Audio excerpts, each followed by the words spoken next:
Three 6-year-old triplets cried in the rain in front of their mother's grave, until a billionaire appeared in the cemetery and said, "You are my daughters." Adrian Wolfe pulled his car up to the entrance of the cemetery. He hadn't planned to come here. He was in town on business, finalizing the acquisition of a company that would crown his financial empire. However, as he drove past the wrought iron gates, something made him slow down and pull in. Maybe it was the name on the obituary he had glimpsed by chance in the local newspaper left in his hotel room. Lara Collins, 32. A coincidence? It couldn't be. The name and age matched. 7 years since he had last seen her. 7 years since he chose ambition over responsibility. Drops of rain began to fall as Adrian stepped out of the car. He hadn't brought an umbrella, but he didn't mind. He walked between the tombstones, navigating by the cemetery map at the entrance that showed the most recent burials. That's when he saw them. 3 small girls, seemingly the same age, standing in front of a simple headstone. They wore different dresses, red, green, and blue, but they looked almost identical, with the same wavy brown hair and delicate features. Triplets, 3 girls, 6 years old maybe. Adrian's heart raced. A simple, merciless calculation echoed in his mind. 7 years ago, Lara said she was pregnant. Now there were 3 little girls in front of her grave. He stayed back observing. The girls were alone, no adult in sight. The one in the red dress held a small bouquet of wildflowers they'd likely picked on their way. The one in blue clutched a children's book to her chest. The one in green held a framed photograph. "Hi, Mummy," said the girl in the green dress, placing the photo on the headstone. "We brought your favorite picture."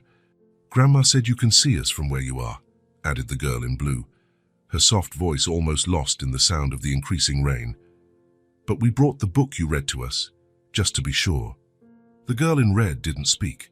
She simply placed the flowers on the marble and stared at the headstone with an expression far too solemn for a child so young. The rain grew heavier. The girls had no protection besides the thin coats they wore. They were getting soaked. Adrian knew he should approach, offer help, but his feet felt rooted to the ground. "We need to go, Emily," said the girl in blue to the one in red. "It's raining a lot." "Not yet, Naomi," replied Emily, her eyes fixed on the headstone. "We haven't told Mommy the news." "Oh, that's right," said the third girl in green excitedly. "Mommy, we started at the new school. It's far from home. We have to take a bus, but Grandma said it's better." "Sophie won a drawing prize," added Naomi, adjusting her glasses fogged by the rain. "And I learned a new song." Emily stayed silent, just watching the raindrops hit the stone engraved with her mother's name. Adrian finally found the strength to move forward.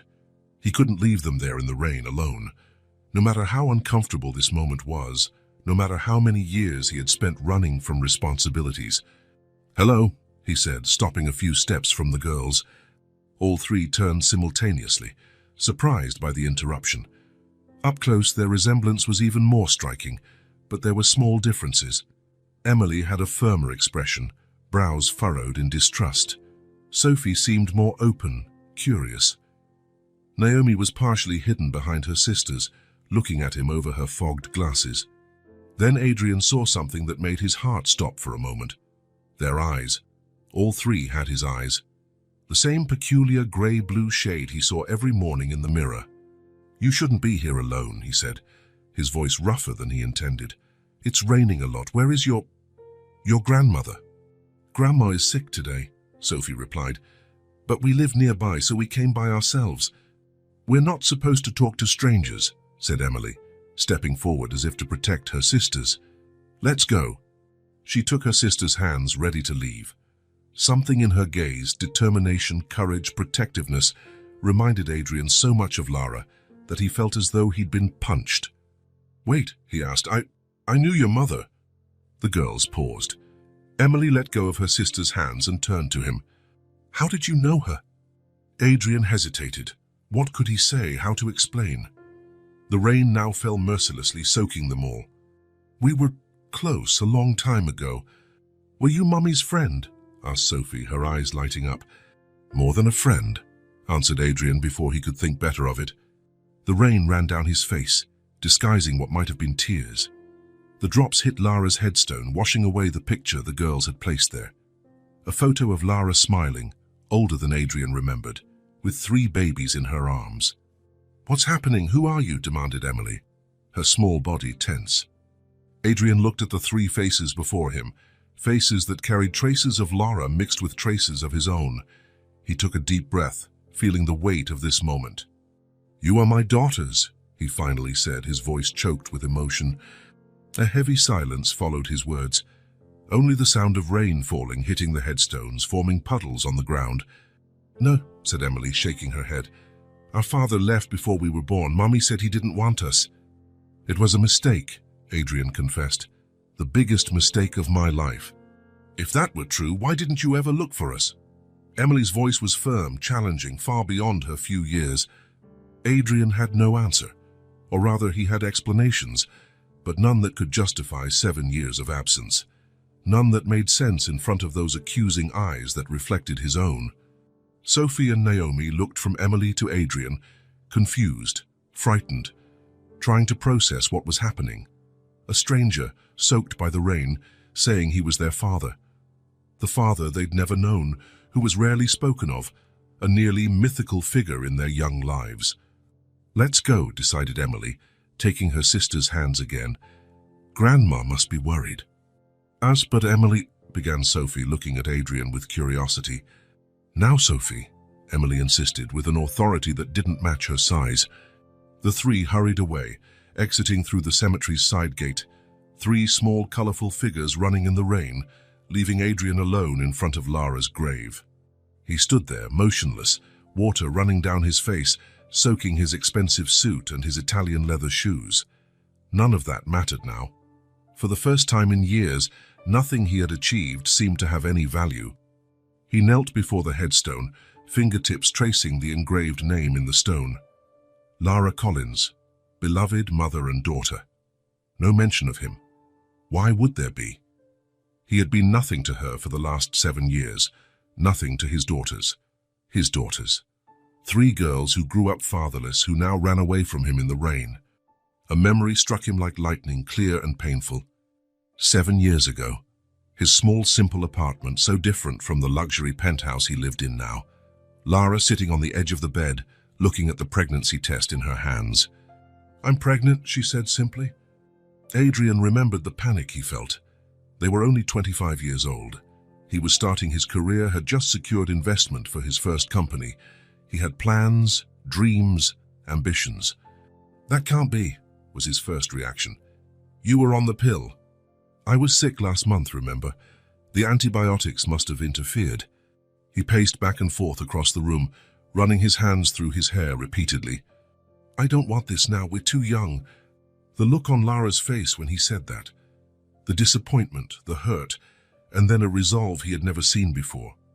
"I'm not asking you to must want it," she replied, standing. "I'm just telling you. Lara, be reasonable. This is not the time. We have plans, remember? Travel, build our careers. A baby would ruin all that." She picked up her purse calmly, without drama. "These are your plans, Adrian, not mine, not anymore." "There are alternatives," he suggested, avoiding the word abortion directly. "We can handle this." The look she gave him then, Adrian never forgot. "There is nothing to handle. I'm having this baby, with or without you. Don't make me choose like this." "I'm not making you choose, I'm choosing for myself." And she left, simply walked out the door. Adrian didn't run after her. He thought she'd come back, that it was just the initial shock, that once she calmed down, she'd see reason. She never came back. He didn't look for her. He plunged into work, building his company, then another and another. He became the business genius he always dreamed of being. He earned his first million before turning 30. He traveled the world, met powerful people, had other relationships. And at no point did he search for Lara. He convinced himself she had made her choice and he had made his. He buried the memories, the doubts, the rare moments he wondered if he had a child somewhere. Not a child. 3 daughters, triplets, Emily, Sophie, and Naomi. Still kneeling in the mud before Lara's grave, Adrian felt a crushing weight in his chest. The weight of 7 years of absence. The weight of 3 lives he had helped create and then abandoned. The weight of a love he discarded for ambition. "I'm sorry," He whispered to the headstone, his words carried away by the rain. "I'm sorry, Lara." But apologies weren't enough. Nothing would be enough to atone for what he had done, or rather what he hadn't done. His daughters were now alone in the world, without a mother, with only a sick grandmother to care for them. Adrian rose drenched and covered in mud. The rain continued to fall, but it had lessened somewhat. He looked in the direction the girls had gone. They were gone, but he knew what he needed to do. It wouldn't be easy. They didn't know him, didn't trust him, probably hated him for what Lara must have told them. Emily, especially, seemed to have already formed a firm opinion of him. But they were his daughters, and he had a lot of time to make up for. Adrian glanced one last time at Lara's grave. "I will take care of them," he promised, voice steady despite the emotion. "I will not disappear again." Then he turned his back on the headstone and walked back to his car, decision made. The financial empire he had built, the important meetings, the multi-million-dollar deals, none of it mattered now. For years he chased success, money, recognition. He filled his life with professional achievements to avoid thinking about what he had abandoned, to avoid thinking of Lara, to avoid imagining if he had a child somewhere. Not a child. 3 daughters. Triplets who grew up without a father, who now ran from him in the rain. 3 girls who had his eyes but didn't recognize him, who had no reason to trust him or love him. Adrian sat in the car, looking through the wet windshield at the cemetery, at the place where Lara rested. The man who had everything money could buy finally understood how poor he was. Poor in humanity, in connection, in love. He started the car. He had to find his daughters. He had to find a way to enter their lives, to earn their trust, to be the father he never was. It wouldn't be easy. Maybe it was impossible. Maybe it was too late. But for the first time in 7 years, Adrian felt something beyond ambition. He felt the weight of absence, and he was determined not to carry that weight another day. The morning was cold when Adrian parked his car in front of the light blue house. He had spent the entire night in the hotel, tossing and turning, thinking about the 3 girls who had his eyes. It was strange how he hadn't noticed that earlier, maybe because he was too busy seeing Lara in them. He hesitated before leaving the car. He didn't know if he would be welcome. Probably not. But he had promised to return, and for the first time in his life, he was determined to keep a promise. The house looked different in daylight. The blue paint was peeling in several spots. The small front garden needed care. The sidewalk had cracks with weeds growing through them. It wasn't neglect. It was the look of a place where money was too scarce for aesthetic concerns. Adrian walked to the gate, carrying a bag with gifts he had bought that morning. Nothing extravagant, just 3 identical stuffed bears, each in a different color. Red for Emily, green for Sophie, blue for Naomi. A childish attempt at connection, he knew, but he couldn't think of anything better. He knocked on the door and waited. No one answered. He knocked again, harder this time. Silence. He was about to knock a 3rd time when he noticed the side window curtain move slightly. Someone was watching. "I know someone is home," he said, speaking to the window. "I just want to talk." The door opened a few minutes later. Claire stood there wearing a flour-stained apron. The smell of freshly baked cake came from inside the house. "It's early," she said, not inviting him in. "Sorry, can I come back later?" Claire sighed. Since you're here." She opened the door wider, letting him in. The house was even smaller inside than it looked outside. The living room where he had spoken with the girls the day before opened directly into a tiny kitchen where several cakes were cooling on the counter. "The girls are sleeping," Claire informed him, returning to the kitchen. "And I intend to keep them that way as long as possible. They had a rough night." Adrian placed the gift bag on the sofa and followed Claire into the kitchen. "Because of me?" Claire began removing one of the cakes from its pan, carefully so as not to break it. "Because of everything. They just lost their mother, and now a stranger shows up claiming to be their father." "I'm not a stranger, I am their father." Claire stopped what she was doing and looked straight at him. "Being a father is more than biology, Mr. Wolf. It's presence. It's changing diapers at 3 in the morning. It's holding a hand during a fever. It's being there for the first tooth, the first word, The first step. She focused on the cake again. It's standing by a hospital bed when the doctor says it's leukemia and there's not much to be done. Adrian felt as though he'd been punched. Leukemia, so that's how Lara died. I didn't know, he said, voice almost a whisper. Of course you didn't. How could you? Claire began wrapping the cake in aluminum foil with precise movements. You never cared enough to look. You never wanted to know. Adrian had no defense. Every word she said was true. Why are you here now? Claire asked, wrapping another cake. What changed? It was a fair question, one he had been asking himself since he received the funeral invitation. I don't know how to explain. When I learned Lara had died, something changed, as if a part of me that had been sleeping woke up. Claire gave a sad smile. How convenient, to wake up now when she's no longer here to deal with your absence.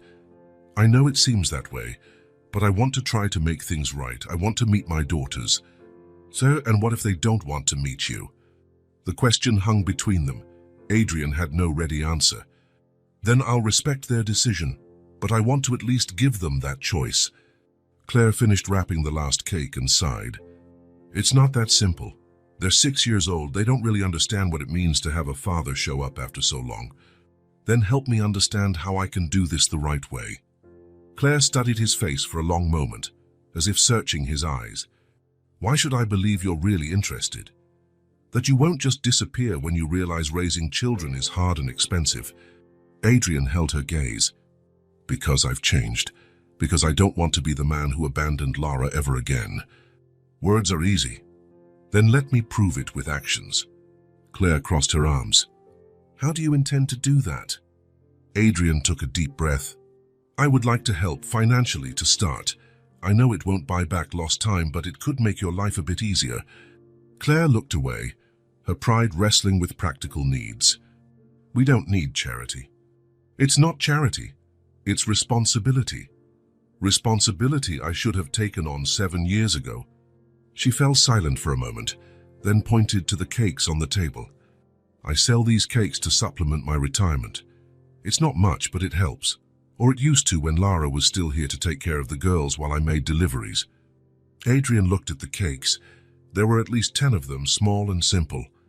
How much do you make from each? $25 each if I can sell all of them. He calculated quickly. $250, an amount he could spend on a single business dinner without a second thought. Let me help, he insisted. Not for me, for them. Claire turned her gaze away. Things aren't easy, she admitted finally. Lara had basic health insurance through her job, but most of the money went to treatment. What was left barely covered the funeral. Where did she work? At a bookstore part-time. The rest of the time she stayed home with the girls. Adrian felt a fresh wave of guilt. While he was building his empire, Lara struggled to survive on low-paying jobs. The girl, are they in school? Claire shook her head. We had to pull them out after Lara got sick. We couldn't afford the tuition. I tried to homeschool them, but with caring for Lara, it became impossible. And now? Now we're waiting for a spot in the public school, but the waiting list is long. Adrian tried to keep a neutral expression, but inside he was devastated. His daughters didn't even have access to basic education. They need to go back to school as soon as possible. Claire gave a bitter smile. You think I don't know that? Doesn't break my heart to see them losing their childhood. Her voice faltered. But bills come every month. The mortgage is overdue. The electricity bill too. And now it's just me to take care of them. Adrian felt ashamed. He was criticizing when he should be helping. I'm sorry, I'm not here to judge. Claire wiped a tear with the back of her floury hand. They are amazing children, smart, loving. Lara did an incredible job on her own. I would love to get to know them better, really. A noise from the hallway interrupted the conversation. One of the girls was standing at the kitchen door, rubbing her sleepy eyes. It was Naomi in her blue pajamas. Grandma? She murmured, then noticed Adrian. Her eyes widened. Good morning, sweetheart, Claire said quickly, going to her. You woke up early. Naomi didn't answer, her eyes fixed on Adrian. Hello, Naomi, he said, trying to smile. You came back, she whispered, looking surprised. I said I would. Naomi seemed about to say more. but was interrupted by the sound of more footsteps. Sophie and Emily appeared in the hallway, both still in pajamas. "What's happening?" Emily asked, immediately noticing Adrian. Her posture changed, becoming more rigid, protective. "Mr. Wolf came to visit us," Claire explained. "Adrian," he gently corrected. "You can call me Adrian." Sophie approached, curious. "Did you bring that bag?" she asked, pointing to the sofa. Adrian nodded. "I brought a gift for each of you if you want them." "Our gifts don't make you our father," Emily said, crossing her arms. Adrian felt the impact of her words but remained calm. "You're right, they don't." He knelt down to be at eye level with them. "I'm not here to buy your affection. I'm here because I want to get to know you, because I care." "You don't even know us," Emily argued. "That's true, and that's why I'm here, to change that if you allow me." Sophie glanced at the bag, clearly curious about the gifts but held back. Naomi remained quiet, observing everything with her thoughtful eyes. Claire cleared her throat. "Girls, how about having breakfast first? Then you can decide if you want to open the gifts." The three nodded and followed Claire to the small kitchen table. Adrian stayed behind, uncertain of where he fit into this family routine. "You can join us if you want," offered Claire, surprising him. "There's coffee in the thermos." Adrian accepted the invitation and sat at the table. Breakfast was simple: cereal with milk for the girls, coffee for the adults. But there was something in that simplicity that touched him deeply. The girls ate in silence, occasionally glancing at him with curiosity. Adrian tried to think of something to say, some way to start a conversation, but every idea felt inadequate or forced. It was Sophie who broke the silence. "What do you do at your job?" Adrian smiled, grateful for the opening. "I help companies grow. I find companies with potential and invest money in them." "Are you rich?" Sophie asked directly. Sophie," Claire scolded. "That's not polite to ask." "It's okay," Adrian assured. "Yes, Sophie, I have quite a bit of money." "Then why did Mommy have to work so hard?" Emily's piercing gaze fixed on him. Adrian felt his stomach drop. "Because I wasn't there to help. And that was a terrible mistake." A heavy silence fell over the table. Claire stood and began clearing the empty dishes. "Girls, why don't you get dressed while I talk some more with Adrian?" The three stood and left, but not before casting curious glances at Adrian. Once they were out of earshot, Claire sat back down. "They know who you are," she said quietly. "Not by name, but by concept. Lara never hid that their father existed somewhere." "What exactly did she tell them?" Claire sighed. "The truth, that when she found out she was pregnant, you didn't want to take responsibility, that you chose to go your own way." Adrian felt the weight of those words. "She had every right to say that." "Yes, she did." Claire paused. "The girls have a clear idea of what a father is. They've said more than once that a father is someone who stays, and you never stayed." Her words hit him like a physical blow, simple, direct, and devastatingly true. "Can I stay now?" "It depends," Claire replied. "Will you give up at the first difficulty? Because raising 3 children is not easy, Mr. Wolf. It's not like running a company where you can just fire problems." "I will not give up." Claire studied him for a long moment. "All right, you can try, but let's set some rules." Adrian nodded, willing to accept any condition. "Dad, first, no expensive gifts. I don't want them to think they can be bought." "Understood." "Second, visit regularly, but not too much. They need time to process all this." "How often would be ideal?" "Maybe a few times a week to start." Etienne done. Claire hesitated before continuing. "And third, if you decide this is too much, that it's not what you expected, be honest. Don't just disappear, give them proper closure." Adrian understood what she was really asking. "Don't break their hearts like you broke Lara's." "I promise." The girls returned, now dressed. Sophie immediately looked at the bag on the sofa. "Can we see the gifts now?" Claire hesitated, looking at Adrian. "Maybe later. Right now I need to finish wrapping these cakes for delivery." The girls looked disappointed but didn't protest. Emily took her sister's hands and led them back to the hallway, casting one last distrustful glance at Adrian. Once the girls were gone, Claire sighed. "They need time, especially Emily." "I understand." Adrian looked at the gift bag, feeling foolish for the simplicity of the gesture. I'll leave the teddy bears here. They can look at them whenever they're ready. Claire nodded and returned to working on the cakes. Adrian realized it was time to leave. Can I come back tomorrow? If you want. She paused. But Adrian, understand one thing, it won't be easy. They know who you are. They said a father is someone who stays. And you never stayed. Her words were simple, direct, and painfully true. Adrian felt their weight, but also their justice. I will prove I've changed. Words are not enough, Claire replied without looking up from her work. Adrian left the house with a heavy heart. At the gate, he looked back.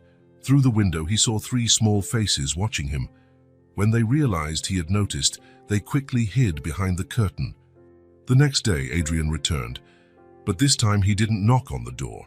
He left a bag of children's books at the gate and sat on the sidewalk across the street.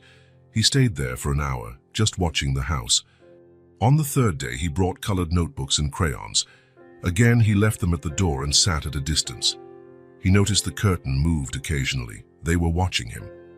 On the 4th day, it rained. Adrian arrived with a basket of fresh food. Fruit, bread, cheese, things he'd noticed were missing during his brief visit. He left the basket on the covered porch and returned to his car. A week passed in this rhythm. Adrian showed up every day with something small and useful. Pantry staples, school supplies, new clothes for the girls. He never knocked on the door or demanded to be let in. He just left the items and sat on the sidewalk or stayed in his car depending on the weather. Claire watched him from the window sometimes. Once she actually came out and offered him a cup of coffee, which he accepted gratefully. They briefly talked about the weather, Sophie's medications, how the girls were processing everything. But she never invited him in again. The girls were ghostly presences behind the curtains. Adrian knew they were watching him. Sometimes he saw 3 pairs of curious eyes peeking out. When he waved, the curtains closed quickly. He didn't know if he was doing the right thing. He didn't know if he would ever be accepted, but he knew he had to try. He had to show consistency, patience, persistence, everything he hadn't shown Lara. One day, as he was leaving a bag of fruits and vitamins at the gate, he noticed a small drawing taped to the door. 3 stick figures wearing brightly colored dresses, red, green, and blue. Next to them, a larger stick figure alone. There were no lines connecting them, no smiles on their faces, just those simple figures on paper. Adrian carefully took the drawing and put it in his shirt pocket, close to his heart. It was little, but it was a start, a silent acknowledgement of his existence. Sitting on the sidewalk that afternoon, Adrian watched the house with a new feeling in his chest. It wasn't happiness, it was far from that. It was hope, a small flame of hope he would protect at all costs. He wouldn't demand a place in their lives. He would just keep waiting, leaving gifts, being a constant, patient presence. He would wait however long it took, because now he understood what Claire had said. A father is someone who stays, and this time he would stay. 2 weeks had passed since Adrian began his routine. Every day he appeared at the same time, left something useful at the gate, and sat on the sidewalk in front. Sometimes he stayed for an hour, sometimes 3. He never asked to be let in, never demanded attention. The neighborhood had noticed. Curious glances multiplied. The rich man in the fancy car who sat on the sidewalk like a silent guardian had become talk of the town. On that Saturday morning, the sky was especially blue. Adrian arrived at his usual time, but today he brought something different. 3 small puzzles, each with a different picture. A starry sky for Emily, a colorful garden for Sophie, a blue ocean for Naomi. As always, he left the bag at the gate and went to sit on the sidewalk. He had been there about 20 minutes when the front door opened. Claire stepped out, wearing a simple dress and her hair in a loose bun. She looked years older over the past few weeks, but there was something different in her gaze today, a decision made after much reflection. "Adrian," she called, standing at the gate, "why don't you come in for coffee?" He rose slowly, trying to hide his surprise and emotion. It was the first time in 10 days he'd been invited in. "Thank you," he answered simply, crossing the street. Claire took the bag with the puzzles. "More gifts. I thought you might like them for rainy days." Claire nodded and opened the gate for him. The house seemed brighter today, with the curtains open letting the sun in. On the living room sofa, the three girls sat in a row like little birds on a wire. They all wore clean dresses, though visibly worn from use. Their hair was styled in identical braids. "Hello," Adrian said, stopping at the entrance to the living room. The girls didn't respond, but they didn't look away either. It was progress. "Girls," said Claire, placing the bag on the table. "Mr. Wolf, Adrian brought puzzles for you." Sophie, always the most expressive, let a small smile slip out. Naomi looked at the bag with curiosity. Emily kept her face serious, but her eyes betrayed interest. "I'll make coffee," Claire said, heading to the kitchen. "Why don't you show them the puzzles?" Adrian understood. Claire was giving him a chance. Slowly, as one approaches wild animals, he walked to the table and opened the bag. "This one has stars," he said, showing the first. "This one has flowers and butterflies. And this one has the ocean with colorful fish." The girls stayed on the sofa, watching. "You can choose whichever you like," he continued, placing the three puzzles on the table. After a moment's hesitation, Sophie was the first to stand. She approached the table and pointed to the garden puzzle. "Can I have that one?" "Of course," Adrian replied, smiling. "I thought you'd like that one." Sophie took the box and went back to the sofa. Naomi was next, timidly stepping forward.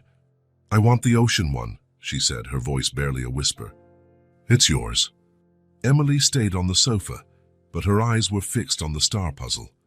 Adrian picked it up and held it out to her. "I thought of you when I saw this one." After a moment's hesitation, Emily stood and took the puzzle, returning quickly to her spot on the sofa. "Thank you," she said so quietly that Adrian nearly missed it. Silence settled in the room again. The girls looked down at the boxes in their laps but didn't open them. Adrian sat in the armchair by the window, giving them space. The tick-tock of the clock on the wall sounded deafening. Claire returned with a tray, bringing coffee for her and Adrian and 3 cups of juice for the girls.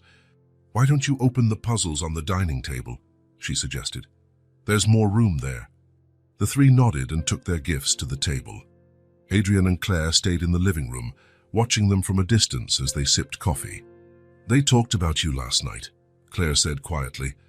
"They asked why you keep coming back." "And what did you say?" "The truth, that you want to get to know them." Adrian looked at the girls, now absorbed in sorting the pieces of their puzzles. "Thank you for giving me this chance." Claire sighed. "I'm not doing this for you. I'm doing it for them." She paused. "Emily had a nightmare last night. She said she was afraid you'd disappear like their mother did." The revelation hit him like a blow. "I will not disappear. That's what I've been telling them, but words don't mean much after everything they've been through." Claire took a sip of coffee. "They need actions, consistency. That's why I come every day. I know, that's why you're here today." Adrian felt a wave of gratitude for this woman, who, despite every reason to hate him, was giving him a chance. "Claire, I want to do more than just visits and small gifts. I want to help financially, for real." She lowered her cup. "We've talked about this. It's not for me nor for you, it's for them." He looked at the girls. "They need to go back to school. They need new clothes, a leak-free home, a better life than what I can see they have now." Claire remained silent for a long moment. "Bills keep coming," she admitted finally. "The mortgage, the electric bill, basic health insurance for the girls." She took a deep breath. "Sophie needs a specialist for her asthma. Naomi's glasses have been broken for months, and we don't have money for new ones. Emily needs therapy to deal with losing their mother." Adrian felt the weight of those words, those urgent, real problems that he could solve, with what for him would be an insignificant amount. "Let me take care of all of that, please." Claire finally nodded. "All right, but with one condition." "What?" "That you talk to them today, for real. No beating around the bush, no trying to buy their affection. Just the truth." Adrian swallowed. The truth, the hardest part. "I will." They finished their coffee in silence, watching the girls working diligently on their puzzles. After a while, Claire stood up. "Girls, come here for a minute. Adrian wants to talk to you." The 3 lifted their heads, looking first at their grandmother, then at Adrian. Slowly, they left their seats at the table and returned to the sofa. Adrian took a deep breath and walked to them, kneeling so he could be at eye level. It was now or never. I know you must be confused by all of this, he began. By who I am, why I show up every day, why I bring gifts. The three watched him with full attention now.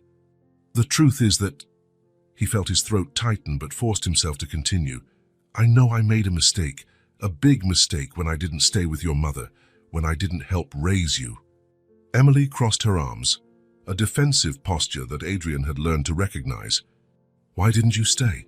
She asked, her voice carrying more hurt than one so young should hold. Adrian decided they deserved the full truth, in language they could understand. Because I was young and selfish, because I was afraid of being a father, because I thought my work and my money were more important than family. He paused. And that was the biggest mistake of my life. Those words hung in the air. Sophie and Naomi looked at Emily, as they always did when they needed guidance. If you want, Adrian continued, choosing his words carefully, I would really like to get to know you for real, on your terms, in the way you prefer. Why? Naomi asked, surprising everyone with her direct involvement in the conversation. Because you are my daughters, Adrian replied, his voice choking, and because even without knowing you well, I already love you, more than I ever thought I could love anyone. Sophie uncrossed her arms, her face softening. And if we don't want to? Then I will respect your decision, but I will keep coming every day until you change your minds, or until you grow up and can tell me for sure that you don't want me around. The raw honesty seemed to touch even Emily, whose eyes now shone with tears held back. We can't call you Dad, she said finally, her voice small but firm. Adrian felt the pain of those words, but also the small miracle of Emily speaking directly to him, opening a door even if just a crack. That's okay, he responded with a sad smile. I'm here to earn that name. You can call me Adrian for now. A comfortable silence settled in the room. It wasn't full acceptance, but it was a start, a small step toward something that could, one day, become a family. Can I make a suggestion? Claire asked from the doorway, observing the scene. Why don't we all go to the park today? It's a beautiful day and the girls need fresh air. Adrian looked at the three, waiting for their reaction. Would you like to go to the park with me and Grandma? Sophie nodded immediately. Naomi looked at Emily, who after a moment of thought gave a small nod. I'll get your sandals, Claire said, leaving the room. While they waited, Adrian returned to his armchair, giving the girls space to process the conversation. Sophie was the first to break the silence. Does the park have swings? I think so, Adrian answered, and I think there's a seesaw too. I like seesaws, Naomi said shyly. Me too, Adrian replied, smiling. When I was a child, I spent hours on the seesaw. It was a trivial detail, but it was the first personal thing he'd shared with them, the first brick of a bridge he hoped to build. Claire returned with the girls' sandals and a small bag. Ready? The park was a few blocks from the house. They walked together, Adrian and Claire on the ends, the three girls between them. At first they kept distance from Adrian, but as they walked, Sophie moved closer, until she was just one step away from him. The park was simple but well kept. There were basic pieces of equipment, swings, a seesaw, a slide, and a small grassy area with some trees for shade. It wasn't very crowded, just a few other families enjoying the sunny day. The girls ran to the swings as soon as they arrived. Adrian and Claire sat on a nearby bench watching them. They look happy, he commented. They are children, Claire replied. Children have an incredible ability to find joy even in the hardest moments. After a few minutes on the swings, Naomi came over to them. Can you push me? She asked Adrian, her voice still timid but eyes full of hope. Adrian's heart raced. Of course. He followed her to the swing and began to push her gently. Soon Sophie also wanted to be pushed, and he took turns between the two. Emily stayed on her own swing, pushing herself, but watching their interaction with interest. After the swings, they went to the seesaw. Adrian helped balance the weight so they could play together. The girls' laughter filled the air, a sound he had never heard before, and that now seemed like the most beautiful music in the world. When they tired of the seesaw, they all sat together on the grass under the shade of a large tree. Claire had brought a bottle of water and some cookies, which they shared. What do you do for work? Naomi asked suddenly, her curiosity overcoming shyness. Adrian smiled, genuinely happy she wanted to know more about him.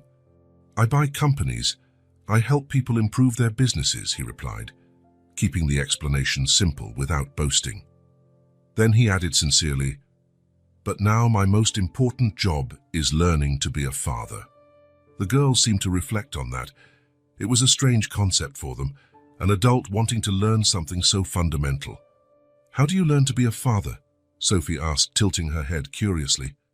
I think the same way you learn anything important, replied Adrian, by paying attention, listening, trying not to repeat the mistakes, and most importantly, by being present.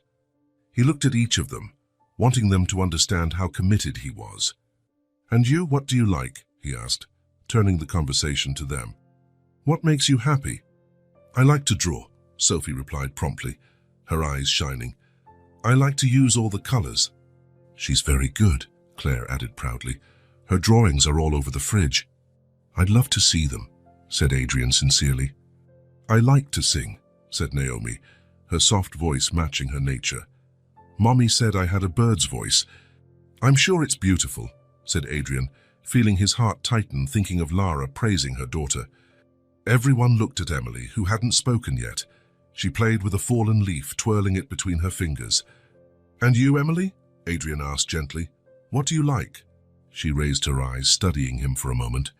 Then, as if she'd made an important decision, she answered, I like stories, especially those with a happy ending. The response took him by surprise. There was so much in those simple words. Hope, despite everything she'd been through, a desire for something better, maybe even a slightly open door for him. Stories with happy endings are the best, Adrian agreed, holding back emotion. The silence that followed wasn't awkward. It was comfortable, full of possibilities. For the first time, the conversation had been genuine. They were no longer strangers forced into a difficult situation.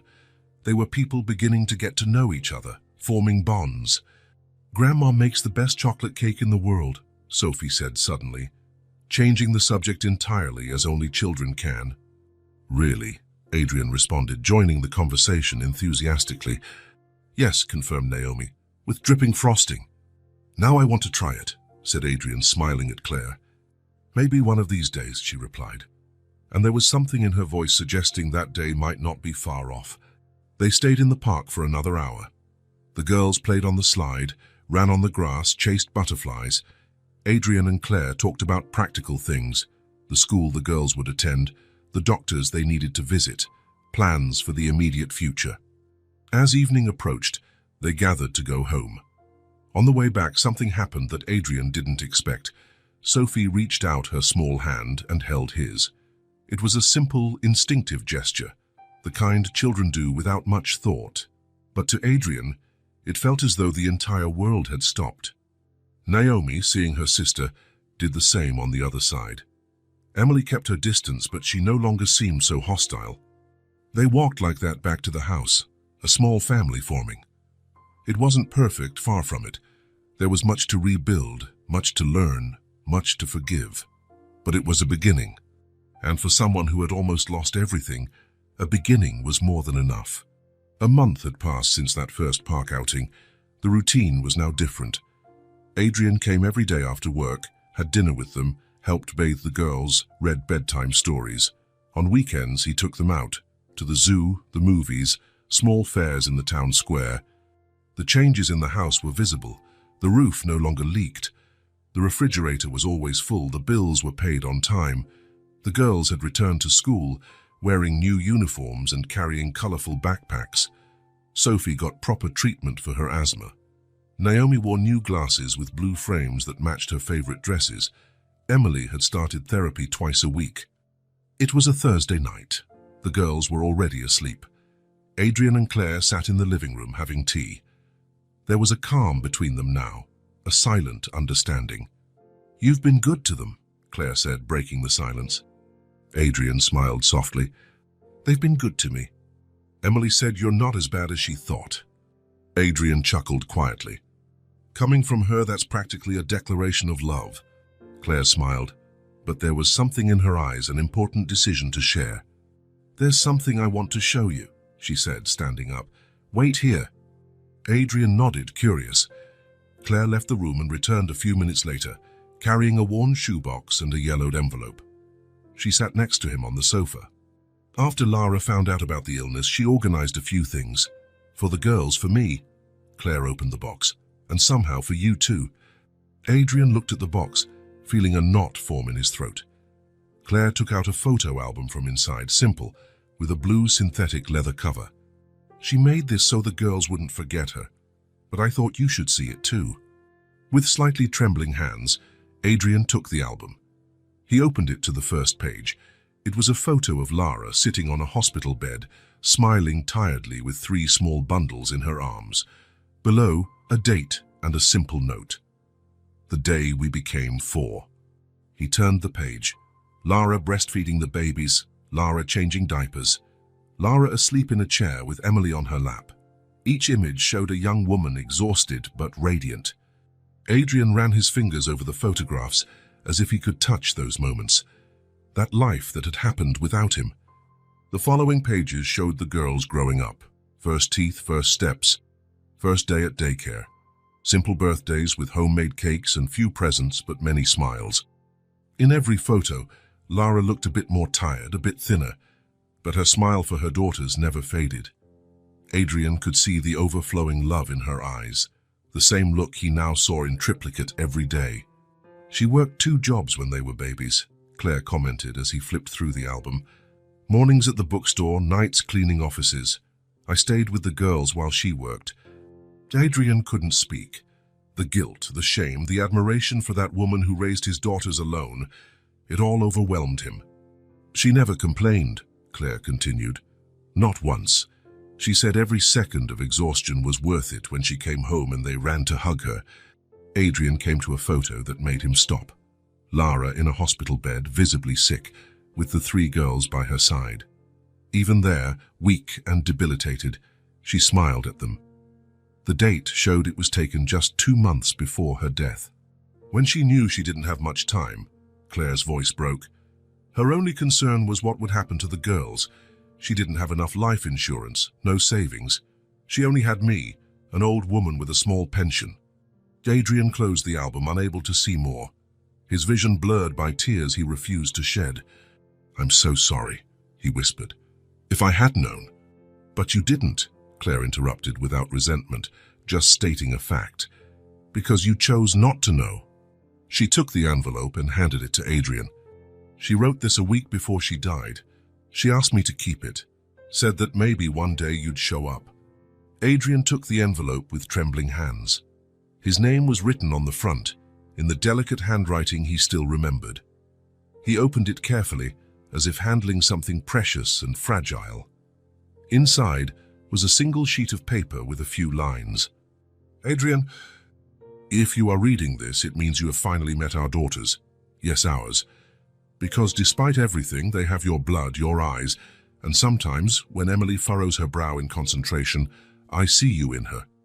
It was hard to raise the girls without you. Thankfully, my mother helped me. I hope that one day you regret never wanting to know them. They are very special. They deserve a future better than mine. I hold no grudges, Adrian. I didn't have time for that. Life is too short to waste on bitterness. I only hope that if one day you find them, it is to stay. They have already lost a mother. They don't deserve to lose a father twice." "Lara?" The tears Adrian tried to hold back finally escaped. They ran down his face silently at first, then in sobs that shook his shoulders. He no longer had strength to deny or pretend control. Only the raw, bare truth of his abandonment, the suffering he caused, the life he could have had. Claire placed her hand on his shoulder, a gesture of compassion he didn't deserve but accepted gratefully. "I never knew," he said through sobs. "I never tried to know. How could I have been so selfish?" "The past can't be changed," Claire replied softly. "But the future is still in your hands." Adrian reread the letter, each word like a sharp blade in his heart. "I hold no grudges." How did she manage that? How could she be so strong, so generous, while he was so weak, so petty? "They look so much like her," he murmured. "Sophie's kindness, Naomi's sensitivity, Emily's strength." "Yes," Claire agreed. "And they have things of yours too, the determination, the intelligence. They're the best of both of you." Adrian carefully folded the letter, and placed it back in the envelope. He wiped his tears with the back of his hands, feeling like a kid caught in a serious mischief. "Thank you for showing me this," he said, "for giving me the chance to know them." Claire took the album and the envelope, putting them back in the box.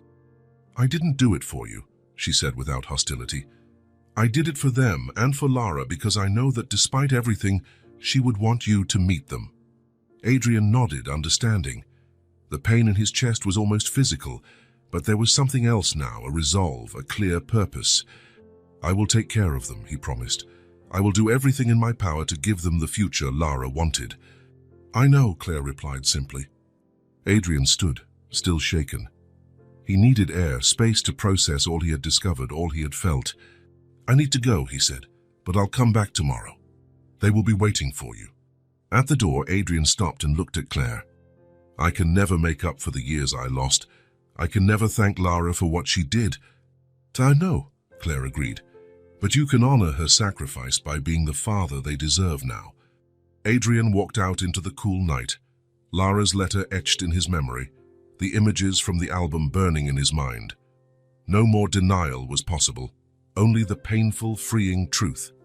And with that truth, a silent promise to Lara, to the girls, to himself. This time he would stay, this time he would be worthy of them. The next morning, after revealing the photo album and letter, Adrian didn't go to work. He cancelled all meetings and asked his assistant to reorganize his schedule for the coming weeks. He had important decisions to make.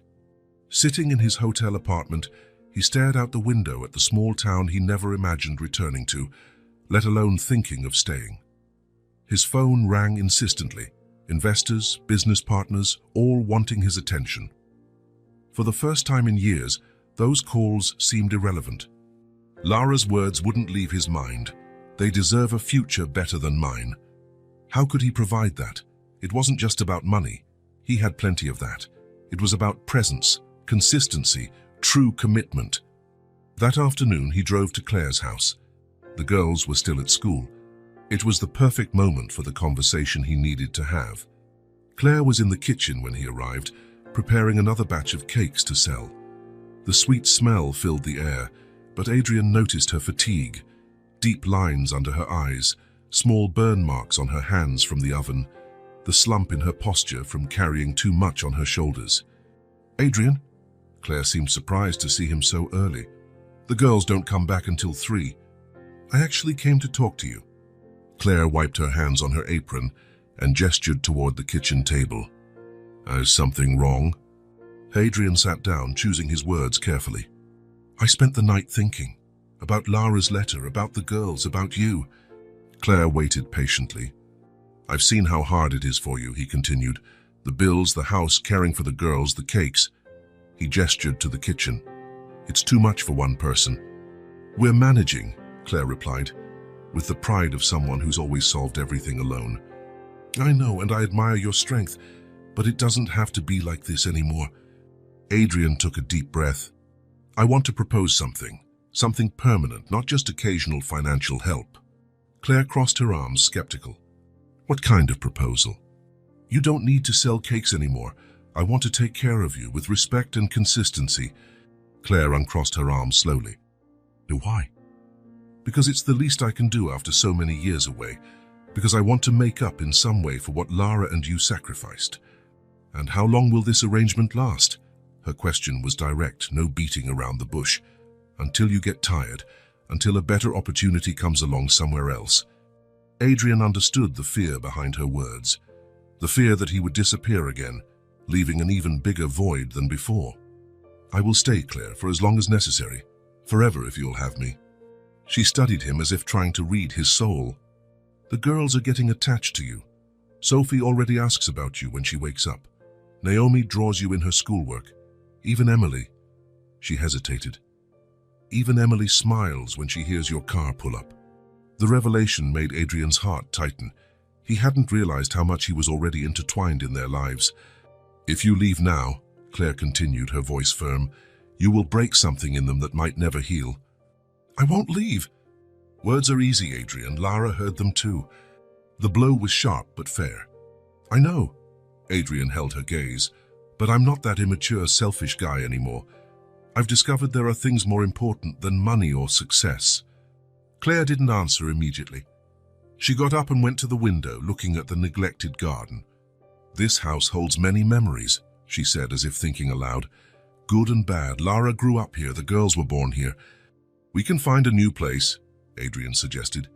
Bigger, more comfortable, close to their school. Claire turned to him. Oh, and where would you stay? The question hung in the air. Adrian hadn't thought about that concretely. I could find a place nearby. And how do you intend to be a present father living somewhere else? Adrian understood her point. You're suggesting I live with you? I'm saying if you want to be part of this family, truly be part of it. Don't leave at the end of the day. Don't be a visitor in their lives. The proposal took him by surprise. He hadn't considered that possibility. Would you accept that, after everything? Claire shrugged. It's not about me. It's about them, about what's best for their future. Adrian reflected for a moment. Living with them would mean changing his life completely, leaving his apartment in the capital, reorganizing his businesses, putting down roots in a small town. But it would also mean waking up and seeing his daughters every day, being there for breakfast, for dinner, for homework, truly knowing them, not just in planned visits. This time I'm here to stay, he said, emotional, for real. Something in Claire's expression softened. Then let's do this right. In the following weeks, their lives changed completely. Adrian found a spacious house on the outskirts of town, close enough to the school for the girls to walk. It had 4 bedrooms, a large yard, and a kitchen that made Claire's eyes light up. The move was quick. There wasn't much to take from the old house, just clothes, the girls' toys, a few keepsakes. Adrian provided the rest. New furniture, modern appliances, everything they might need. The girls participated in decorating their rooms. Sophie chose green walls and a boat-shaped bed. Naomi opted for light blue walls with glow-in-the-dark stars on the ceiling. Emily, always more reserved, asked for a large bookshelf, but Adrian noticed how her eyes lit up when he brought wallpaper with a world map for her room. Adrian set up a home office where he could run his businesses without constant travel. He hired a team to manage day-to-day operations at his offices in the capital. His partners didn't understand the sudden change, but he was firm. His priorities had shifted. Claire got a comfortable bedroom with a small balcony overlooking the garden. In the first days, she seemed disoriented by the sudden comfort, by not having to wake at 5 to bake cakes, by having time for herself. What do I do now? She asked Adrian a week after the move. Rest, he replied. Take care of your health. Do what you always wanted but never had time for. And she laughed, a sound Adrian rarely heard. I don't even know what I used to enjoy. You have time to find out. The new routine took hold gradually. Adrian took the girls to school every morning. At first, he was awkward, forgetting backpacks, lunchboxes, homework. The girls laughed at his mistakes, and even Emily occasionally corrected him with a small smile. That's not how you make a braid, she said one morning, watching him struggle with Sophie's hair. Can you teach me? He asked, genuinely interested. Emily hesitated, then nodded.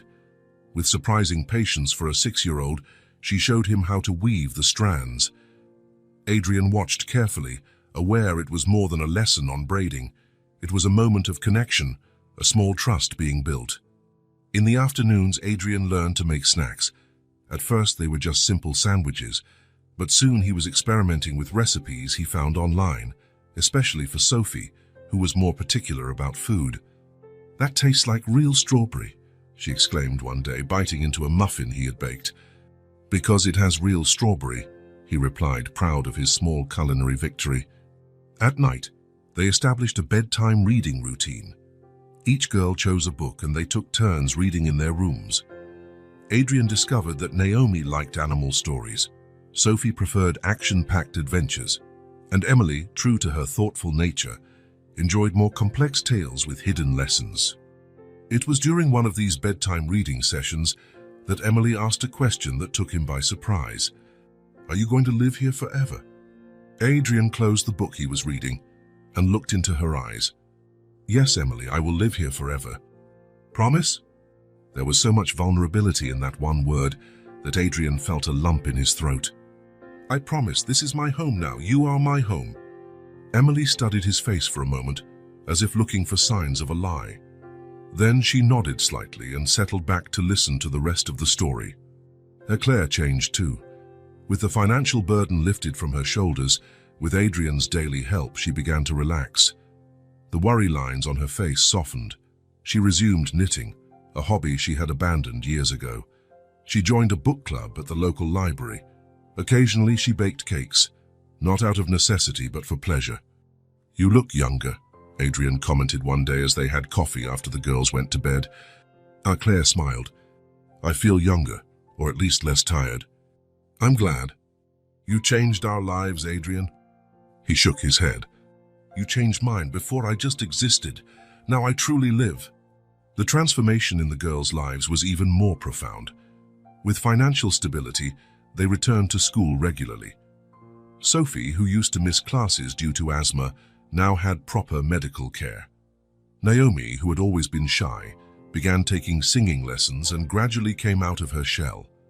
Emily, initially the most resistant, flourished with therapy and unlimited access to books. They still missed their mother, of course. There were nights Adrian could hear crying from one of the rooms, occasions when one of them would sit quietly, staring at a photo of Lara, times when they asked for stories about what she was like when she was young. In those moments, Adrian and Claire came together to comfort, to remember, to keep Lara's memory alive, not as a ghost haunting them, but as a loving presence that would always be part of their lives. One Sunday morning, about 3 months after the move, Adrian watched from the porch as the girls played in the garden. Claire joined him, carrying 2 cups of coffee. "Look at them," she said softly. "They're happy." It was true. Sophie ran in circles, her face red with excitement, without any sign of breathing trouble. Naomi hummed as she made a flower crown. Emily sat under a tree, reading, but occasionally looked up to smile at her sisters. "I never thought it could be like this," Adrian admitted, "that I could feel and so much peace." Claire nodded. "That's what happens when you finally find your place." Adrian knew she was right. After years building a fortune, chasing success, filling his life with things that didn't really matter, he had finally found his place. Not in a luxurious office, not in a penthouse apartment, but there, in that simple house, with those 4 people who had become his family. For the first time in a long time, perhaps the first time in his life, the family breathed, all of them, without the weight of absence, scarcity, abandonment, just the present, with all its small, everyday joys, and the future full of possibilities. "Adrian," Sophie called from the garden, "come see the giant worm we found." He laughed and set his coffee down on the table. "Duty calls." Claire smiled. "They're waiting." And he ran through the lawn like a child, ready to marvel at a worm that was probably not that giant, but that, in his daughter's eyes, was the most amazing thing in the world. It was a simple life, even ordinary, so different from what he'd imagined for himself years ago, and infinitely more valuable. 6 months had passed since they moved into the new house. Autumn gave way to winter, and the first frost covered the garden in the mornings. The routine was established, comfortable like an old sweater. Adrian had found his rhythm as a father, learning daily, making mistakes sometimes, but always present. His home office had become a balanced command center. He conducted business in the mornings while the girls were at school, and reserved afternoons and evenings for the family. His partners had adapted to the new arrangement, especially after they realized that Adrian, calmer and more centered, made even better decisions than before. It was a normal Wednesday.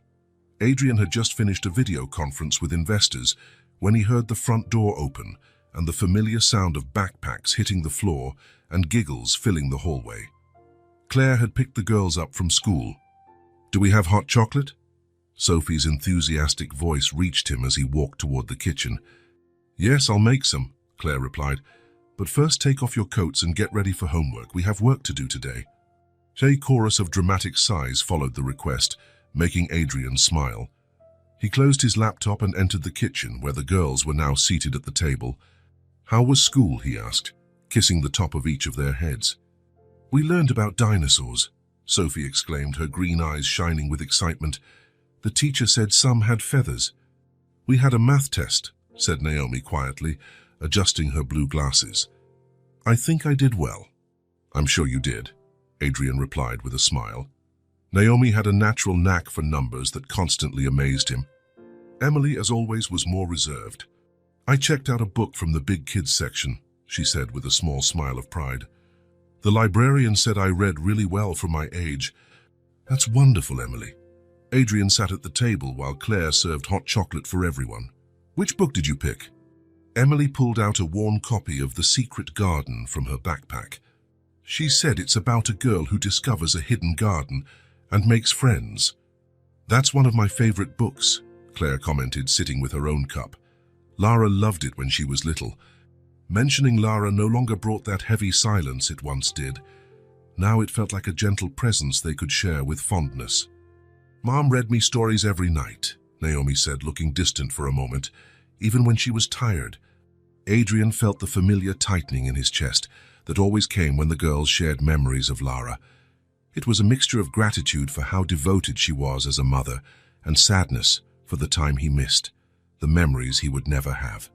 She was a wonderful mother, he said simply. Do you think she would be happy you're here now?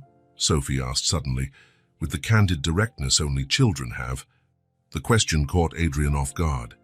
He looked at Claire, who nodded slightly, encouraging him. I think so, he replied after a moment. Your mother wanted the best for you always. She wrote that in the letter she left. Grandma showed us the letter, said Emily, last night. Adrian looked at Claire, surprised. I thought it was time, she explained. They have a right to know their mother's words. He nodded, understanding. The girls had matured a lot in the past months. Therapy was helping Emily process her feelings. Naomi was more confident. Sophie, always the most adaptable, blossomed with stability. Oh, and what did you think of the letter? Adrian gently asked. Mom wasn't mad at you, said Naomi, thoughtful. Just sad. She wanted you to find us, added Sophie, and you found us. Emily took a sip of her hot chocolate before speaking. She said we deserve a better future. Are you trying to give that to us? The question was so direct, so profound, coming from someone so small, that Adrian felt his throat tighten. Yes, Emily, I'm trying with all my heart. Emily nodded as if confirming something she already knew. Let's finish the hot chocolate and start homework, Claire suggested, noticing the emotion in the air. Do you have a lot to do today? I have to write about what I want to be when I grow up, said Sophie. I have math problems, said Naomi. I need to read 2 chapters and answer questions, added Emily, pointing to her new book. They finished the hot chocolate, and the girls began pulling notebooks and books from their backpacks. Adrian helped organize materials on the table, while Claire prepared dinner. It was an arrangement that worked well. She cooked, he supervised homework. Both had found their roles in this new family setup. Adrian was about to return to his office to finish some emails when he heard Sophie's voice. Daddy, help with homework. He froze in place. It was the first time any of them had called him that. Daddy. A simple word, 3 syllables carrying a world of meaning. He turned slowly, unsure if he'd heard correctly. Sophie looked at him expectantly, holding a pencil and an open notebook. Next to her, Naomi and Emily watched his reaction, as if testing the waters. Of course, he replied, his voice slightly trembling. Of course I'll help. He sat down among them, aware that something fundamental had changed. An invisible barrier had been broken. From the corner of his eye, he saw Claire in the kitchen doorway, watching with a soft smile. So, he said, trying to act normally despite the emotion, what do you need help with? I don't know what to write about what I want to be when I grow up, said Sophie, showing the blank page with just the title at the top. Well, what do you like to do? Adrian asked. What makes you happy? Sophie thought for a moment, biting her pencil. I like to draw, and to make up stories for my drawings. That sounds like an artist or maybe a comic book writer, suggested Adrian. Sophie's eyes lit up. Can I be that? A person who tells stories with drawings?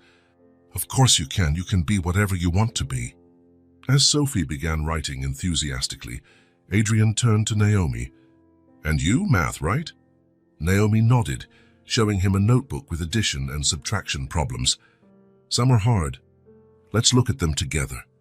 With patience, Adrian guided Naomi through the problems, using concrete examples to explain concepts. He discovered she understood quickly when she visualized numbers as groups of objects. So if I have 19 apples and give 7 to someone, how many are left? 19 minus 7. Naomi counted on her fingers. 12. Exactly. Finally, he turned to Emily, who was already reading her book, completely absorbed. Do you need help with any difficult words? She looked up from the book. What is melancholy? It's a kind of sadness, Adrian explained, when you feel a bit down and thoughtful. Emily nodded, understanding. Like when it rains and we look out the window thinking about things. Adrian smiled. It was a perfect description. So it's exactly like that. They worked together for nearly an hour. Adrian was surprised by how easily the girls accepted his guidance now, by how they trusted his explanations. A few months ago, Emily barely spoke to him. Naomi was too shy to ask for help. And Sophie, though always friendly, kept a certain emotional distance. Now they sat close to him, asking questions, laughing at his jokes, sharing their thoughts. And they had called him Daddy. Not Adrian, not Mr. Wolf, but Daddy. The word he never imagined he'd hear, a word he didn't deserve, but was now determined to honor. When they finished, Sophie closed her notebook with a dramatic flourish. All done.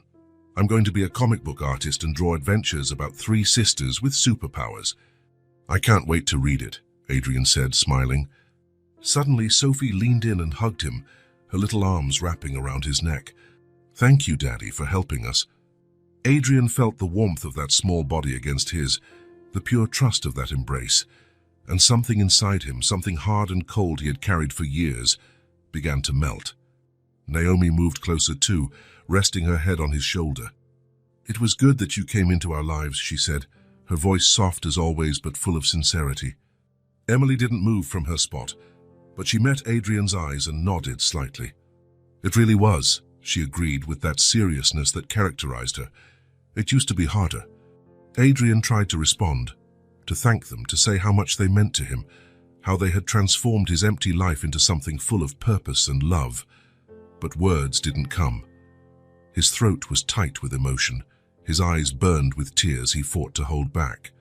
Instead of speaking, he just hugged Sophie and Naomi tighter, extending an arm to include Emily, who hesitated for a moment before stepping in and allowing the group hug. The tears Adrian had tried to hold back finally escaped, running silently down his face. They weren't tears of sadness or regret like the ones he had shed when reading Lara's letter. They were tears of pure gratitude from a man who had been given a second chance he didn't deserve, but was determined to honor for the rest of his life. Claire watched from the doorway, her own eyes glistening. She knew better than anyone what that moment meant, not just for Adrian, but for the girls too. Healing was happening, slowly but steadily. The family Lara had dreamed of for her daughters was forming in a way no one could have predicted. Dinner that night was joyful, full of conversation and laughter. The girls shared stories from school, talked about weekend plans, discussed what they wanted for the approaching holidays. Adrian and Claire exchanged occasional glances across the table, a silent communication between adults who understood the preciousness of the moment. After dinner, after desserts, chocolate pudding Claire had made, after the kitchen was tidied with all 3 girls helping without complaint for the first time, came bath and bedtime. Adrian, as he had for every night now, took part in the ritual. He helped Sophie find her unicorn pajamas, listened to Naomi practice a new song she was learning, discussed with Emily the first chapter of her new book. When they were all in pajamas, teeth brushed, ready for bed, he went from room to room to say goodnight, as he did every night. First Sophie, then Naomi, and finally Emily, the order they had naturally established. In Sophie's room, she was already under the covers, hugging the green teddy bear he had given her months ago. Story tomorrow, she asked, her eyes already heavy with sleep. The best one, Adrian promised, tucking the blanket around her. Sophie sat up slightly, and with a quick motion kissed his face. Good night, Daddy. Once again the word hit him like a wave of warmth. Adrian smiled, unable to speak, and kissed her forehead in return. In Naomi's room, he found her already asleep, her glasses still on her face. Gently, he took them off and placed them on her bedside table. He tucked the blankets around her, careful not to wake her. Even asleep, she seemed to smile. Finally, Emily's room, the tidiest of the three, with books neatly lined on the shelf and drawings carefully pinned to the wall. She was sitting on the bed, still reading. "Just one more page?" she asked before he could speak. Adrian smiled. Just one more." He sat on the edge of the bed, waiting patiently as she finished the paragraph. When she closed the book, Emily surprised him with a question. "Did you know we were waiting for you?" Adrian blinked, confused. "What do you mean?" "Mommy said that one day you would come. That one day you'd realize what you'd lost." Emily spoke without looking at him, her fingers tracing the outline of the book in her lap. "I didn't really believe it, but Sophie and Naomi did." Adrian felt his heart tighten. "I'm sorry it took me so long." Emily finally looked at him. "You came, that's what matters." With that, she lay down and pulled the blanket up to her chin. Adrian covered her properly, making sure she was comfortable. "Good night, Emily." "Good night, Daddy." The word coming from Emily, the most resistant, the most suspicious, was the most precious gift he could receive. Adrian felt tears return to his eyes, but he didn't mind hiding them. He turned off the light, leaving only the small lamp Emily preferred on, and headed for the door. He was about to leave when he heard her small voice, clear in the dim light. "We love you." Adrian froze, hand on the doorknob, heart beating so hard it felt like it would burst. "I love you too," he answered, his voice thick with emotion. "More than I ever thought I could love anyone." He closed the door softly and stood in the hallway for a long moment, letting the tears flow freely now. Tears of gratitude, of love, of completeness. Claire found him there, leaning against the wall, his face wet. She said nothing, just took his hand and squeezed it gently. A simple gesture that said everything that needed to be said. Together they walked to the living room, where the fireplace crackled and 2 cups of tea waited. The house was silent, warm, safe.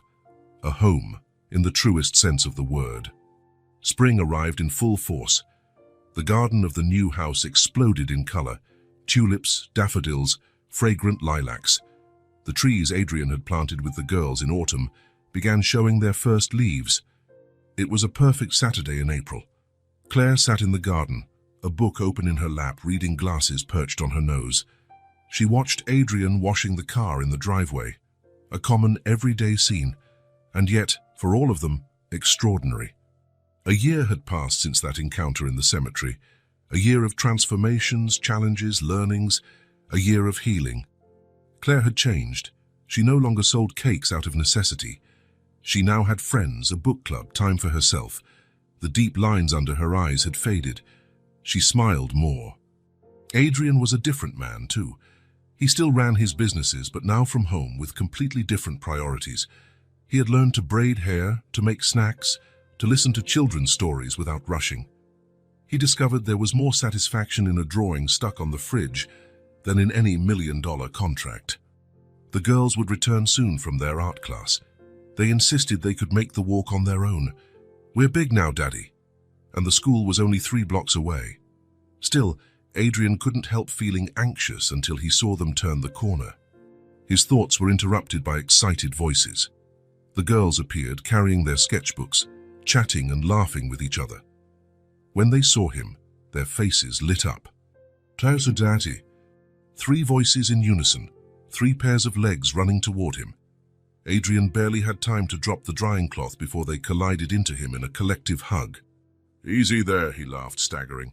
"You're going to knock me over like that." "Look what I drew." Sophie was the first to step back, showing a colorful painting of a house with 5 figures. "I wrote a song in class," said Naomi, her voice more confident now. "I finished the book you gave me," added Emily, "and the teacher said my essay was the best in the class." Claire watched the scene, smiling. The man who once walked away from everything out of fear was now the family's gravitational center, the safe harbor to which the girls ran with their joys. "Grandma!" Sophie finally spotted Claire and ran to show her drawing. After the initial excitement, the girls went inside to change clothes. Adrian joined Claire in the garden. "They're so independent," she remarked. "They grow up too fast," Adrian agreed. "Feels like just yesterday they looked at me with distrust in the cemetery. You did better than I expected. They made it easy. They taught me more than I taught them." When the girls returned, they asked for ice cream. After some negotiation, they settled on fruit now and ice cream after dinner. They nestled on the garden's wicker sofa, with Adrian in the middle. Immediately, all three tucked themselves around him, Sophie practically in his lap, Naomi leaning against his right shoulder, Emily at his left, keeping a small space but close enough to feel his warmth. The sun began to set, casting a golden light over the garden. Adrian looked at his daughters, at Claire reading peacefully, at the house that was now truly a home. Laughter echoed through the air, the scent of flowers filled his lungs, the feeling of belonging warmed his heart. "What's wrong, Daddy?" Naomi asked, noticing his contemplative expression. Adrian smiled, wrapping them in a collective hug. "I never imagined that what I most needed was to be called Daddy and have you in my life," he said, his voice overflowing with sincere emotion. Sophie laughed. But now you know." "Now I know," he agreed, kissing the top of her head. Emily, usually so reserved, surprised him by saying, "We needed you too, we just didn't know it." Naomi completed the thought. "Zaz, now we're complete." Claire looked up from her book, catching Adrian's gaze over the girls' heads. A look that said so much: gratitude, understanding, mutual respect, and yes, a kind of love too. The sun continued its descent, painting the sky in shades of pink and orange. Sitting there with his daughters around him, Adrian Wolf finally understood. Love didn't live in luxurious mansions or robust bank accounts. It lived in tight hugs at the end of the day, in bedtime stories, in tears wiped away after a nightmare.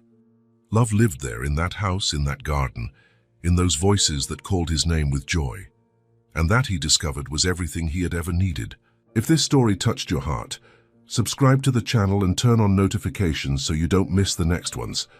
Leave a like, because it helps this story get recommended to more people. See you in the next story.